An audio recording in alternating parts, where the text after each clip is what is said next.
왜 나이 들어서 눈 성형하면 이렇게 어색하게 되는 경우가 많을까요? 그 단서는 바로 눈꺼풀 피부의 두께 차이에 있습니다. 안녕하세요. 성형외과 전문의 장남입니다. 새해가 되었네요. 신년이 돼서 가족 모임도 하고 오랜만에 부모님 얼굴을 봤는데 우리 엄마 참 예뻤었는데 처진 눈꺼풀을 보면 나이 드신 게 확 체감이 되죠. 40, 50대 이상 중년분들은 눈꺼풀이 처져서 눈이 무겁고 답답해 보이고 또 심하면 피부가 짓물러서 따끔거리기도 해서 눈 성형을 많이 고려하시는데요. 막상 수술을 하자니 주변 지인분들 중에 눈 수술하고 눈이 이상해졌다는 얘기가 떠올라 걱정되기도 하고 수술이 고민되실 수 있어요. 젊어 보이려고 눈 성형했다가 눈이 빼꼼해졌다, 인상이 사나워 보인다, 수술한 티가 너무 많이 난다, 아줌마 눈 됐다, 이런 얘기들 주변에서 한 번쯤 들어보셨죠? 왜 나이 들어서 눈 성형하면 이렇게 어색하게 되는 경우가 많을까요? 그 단서는 바로 눈꺼풀 피부의 두께 차이에 있습니다. 눈꺼풀 피부는 부위에 따라 두께 차이가 많이 납니다. 속눈썹 쪽은 피부가 아주 얇고 눈썹 쪽으로 올라갈수록 피부가 많이 두꺼워져요. 눈꺼풀 피부 두께가 위치마다 다르기 때문에 피부 처짐을 개선하기 위해 눈꺼풀 피부를 어디선가 잘라내야 할 때 아무 데서나 피부를 자르면 안 되는 거예요. 얇은 피부는 꼭 남겨놔야 하거든요. 그러니까 가급적이면 눈썹에 가까운 쪽에 두꺼운 피부를 자르고 속눈썹 쪽에 가까운 얇은 피부는 보존해야 합니다. 중년 눈성형 망하지 않으려면 이 단서를 꼭 기억하셔야 해요. 중년 눈처짐을 해결하기 위한 방법은 대표적으로 상안검 수술과 눈썹파 거상 수술이 있습니다. 상안검 수술은 쌍꺼풀을 만들면서 동시에 쌍꺼풀 라인 바로 위쪽에서 처진 피부를 절제하는 수술 방법입니다. 그림과 같은 디자인으로 상안검 수술을 하는데요. 그림처럼 상안검 수술은 아래쪽 얇은 피부를 주로 자르게 되죠. 이때 눈꺼풀이 많이 처졌다고 피부를 과하게 절제하면 얇은 피부는 다 잘려나가고 위쪽에 두꺼운 피부만 남게 되겠죠. 그러면 위쪽에 남은 두꺼운 피부랑 아래에 남은 얇은 피부랑 만나 접히면서 쌍꺼풀을 만들게 되니까 반차가 심하고 불룩해져요.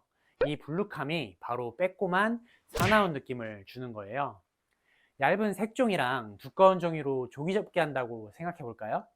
얇은 색종이로 접으면 예쁘게 모양이 나오는데 두꺼운 종이로 접으면 뭔가 좀 불룩하고 모양이 이상해지죠? 마찬가지로 자연스럽고 예쁜 눈을 만들려면 쌍꺼풀을 만들 때 얇은 피부끼리 접혀야 되고요. 그러려면 상안검 수술할 때 얇은 부분은 남겨야 하니까 피부를 조금만 잘라야 되는 거예요. 근데 눈꺼풀이 많이 처졌는데 피부를 조금만 자르면 처짐이 제대로 개선이 안 되겠죠? 그래서 눈꺼풀 많이 처진 분들에게 상안검 수술의 한계를 보완하는 방법이 눈썹파 거상입니다. 아래쪽에 얇은 피부는 보존하고 대신에 눈썹 바로 밑에서 두꺼운 피부를 잘라서 처진 걸 해결하자는 아이디어인 거예요. 이 눈썹파 거상이라는 수술이 꽤 괜찮은 수술 방법이거든요. 결과도 자연스럽고 상안검 수술에 비해 회복 기간도 훨씬 빨라요. 피부가 많이 처졌거나 나는 원래 피부가 좀 두껍다 하는 분들은 상안검 수술이 아니라 눈썹파 거상술을 꼭 우선적으로 고려해 보시길 바랍니다. 그럼 지금까지 내용을 바탕으로 내 눈 상태에 따라 어떤 중년 눈 성형을 하는 게 좋은지 정리해 드릴게요. 중년의 처진 눈을 간단하게 세 가지 타입으로 나눠봤습니다. 본인 눈이나 부모님 눈이 어떤 타입에 해당하는지 생각해 보면서 들어보시면 좋을 것 같아요. 첫 번째는 예전에 쌍꺼풀 수술을 했거나 자연 쌍꺼풀을 갖고 있거나 어쨌든 쌍꺼풀이 있고 크기나 모양도 적당한데 피부가 좀 처져서 쌍꺼풀이 덮이고 답답해 보인다 하는 분들이에요. 이런 분들은 간단하게 눈썹 파가상 수술만 해줘도 효과가 아주 좋은 눈이에요. 쌍꺼풀은 건드리지 않고 눈썹 바로 밑에서 처진 피부만 잘라내주면 간단하게 시원한 눈 만들 수 있어요. 두 번째는 쌍꺼풀이 있긴 한데 좀 이상한 경우에요.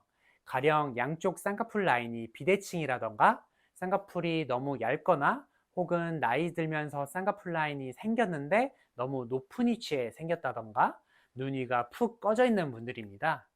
쌍꺼풀이 뭔가 이상해서 라인 교정이 필요한 분들은 일단 쌍꺼풀을 다시 제대로 만들어야 하니까 상안검 수술을 먼저 고려해 보시는 게 좋습니다. 상안검을 우선적으로 하시고 경우에 따라 처짐이 심한 분들은 눈썹 하거상 수술을 같이 해서 처진 걸 해결해 주시면 돼요. 세 번째로 쌍꺼풀이 없고 피부가 처진 분들이에요. 이런 분들은 일단 눈썹화 거상으로 눈썹 쪽에서 처진 피부를 잘라내줘야 하고 동시에 쌍꺼풀도 같이 만드는 게 좋습니다. 쌍꺼풀 없이 오랜 시간 지내왔는데 갑자기 쌍꺼풀 생기는 건 싫다 하시는 분들도 많은데요. 절개법이나 매몰법으로 아주 얇게 쌍꺼풀을 만들어주면 인상은 크게 변하지 않고 눈꺼풀 피부가 한 겹 접히면서 처진 게 해결되는 효과가 있고 다시 피부가 처지는 속도가 느려져서 수술 효과가 오래 유지되는 장점이 있습니다. 지금까지 중년 눈 성형 망치는 이유와 처진 눈의 타입별로 어떤 수술을 하면 좋은지 알려드렸는데요. 알려드린 내용 정도로 대략적인 감을 잡으시고 눈 성형을 전문으로 하는 성형외과 전문의와 정확한 상담을 통해서 나에게 정확히 어떤 수술이 필요한지 결정해 보시기 바랍니다. 지금까지 성형천재 장선생 성형외과 전문의 장남이었습니다. 감사합니다.